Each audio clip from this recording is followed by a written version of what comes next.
No place থাকলে কি হবে? হোয়াট উইল বি লেখা আছে, নো প্লেস থাকলে কি হবে? নো প্লেস থাকলে হবে নো রুম। নো রুম, আর double O M. No place থাকলে কি হবে? নো রুম হবে। এখানে দেখো, নো প্লেস মানে স্থান আর নো রুম মানে বসার জায়গা। এখানে একটা সেন্টেন্স আমরা দাগাবো। ও আরেকটা বিষয়, তোমরা কিন্তু যে শব্দগুলোর পাশে সেন্টেন্সের কথা বলি সেই শব্দগুলো কিন্তু সেন্টেন্সগুলোর নাম্বারগুলো পাশে লিখে রাখবে। এই নো প্লেস শব্দটার সাথে লিখো 64 এবং 103 নাম্বার সেন্টেন্স। 64 এবং 103। আর উইটনেস শব্দটার সাথে লিখো 31 মানে 31। আর ডিকশনারি বুকের পাশে লিখে রাখো 130 মানে 130। তাহলে কি হবে, এই শব্দগুলো যখন তোমরা প্র্যাকটিস করবে সাথে সাথে এখানে যখন এক্সাম্পলের নাম্বারগুলো দেওয়া থাকবে পিছনে কি এক্সাম্পল গুলো খুব সহজেই তোমরা পেয়ে যাবে। ওকে। আর পরীক্ষার সময় সবগুলো এক্সাম্পল 190টা এক্সাম্পল পড়ার দরকার নাই। শুধুমাত্র আমি যে এক্সাম্পল গুলো তোমাদেরকে পড়াই দিব সেই বিষয়গুলো তোমরা মনোযোগ দিয়ে ভালোভাবে শিখবে, তাহলে এগুলো থেকে ইনশাল্লাহ ভালো হবে। নো প্লেস থাকলে হবে নো রুম। নো প্লেস থাকলে কি হবে? নো রুম হবে। তাহলে এখানে 64 নাম্বার সেন্টেন্সটা আমরা একটু দেখবো এবং 103 নাম্বার সেন্টেন্স একই সেন্টেন্স। 64 নাম্বার সেন্টেন্স আমরা যাব। কি আছে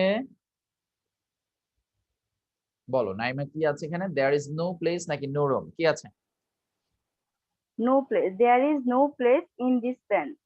ওকে, 64 number, there is no place in this bench. এই বেঞ্চে কোনো স্থান নেই। ঠিক আছে, তাহলে বেঞ্চে কোনো স্থান নেই বললে বিষয়টা একটু খারাপ দেখা যায়। আমরা বলতে পারি বেঞ্চে বসার মতো কোনো জায়গা নেই। ঠিক আছে কিনা? বেঞ্চে বসার মতো কোনো জায়গা নেই। আচ্ছা, তাহলে এখানে নো প্লেস মানে স্থান বোঝায় আর নো রুম মানে বসার জায়গা। নো রুমের পাশে লিখে রাখো বসার জায়গা। আর একটু আগে যে আমরা এভিডেন্স শিখছি, এভিডেন্সের পাশে লিখে রাখো সাক্ষ্য। এভিডেন্সের পাশে কি লিখো? সাক্ষ্য। তাহলে এখানে কারেকশনটা কি হবে নাইমা 64 নাম্বার সেন্টেন্সে? There is no room in this bench. তাহলে আমরা নো বেঞ্চ, এই যে এখানে নো রুম আছে, নো প্লেস আছে, সরি নো প্লেস, এই নো প্লেস শব্দটা নিচে আন্ডারলাইন করব। নো প্লেস শব্দটা নিচে দাগ দিয়ে রাখবো।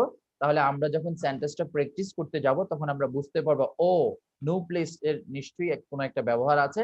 তখন তোমাদের পড়াটা একটু কি হবে? ইজি হবে। কারণ পরীক্ষার আগের দিন যখন তোমরা সকল নিয়ম পড়ে রুলস গুলো পড়তে যাবে তখন তোমাদের অনেক সময় চলে যাবে। পরীক্ষার আগের দিন তোমরা শুধুমাত্র এক্সাম্পল গুলো ভালোভাবে প্র্যাকটিস করবে, তাহলে তোমাদের সময় অনেক সেভ হবে। ওকে, তাহলে there is no room in this bench, এই বেঞ্চে বসার মতো কোনো জায়গা নেই। সবাই কি বুঝতে পেরেছো? ওকে, তার মানে এই শব্দগুলো সাথে সাথে মুখস্থ করে ফেলবা তোমরা।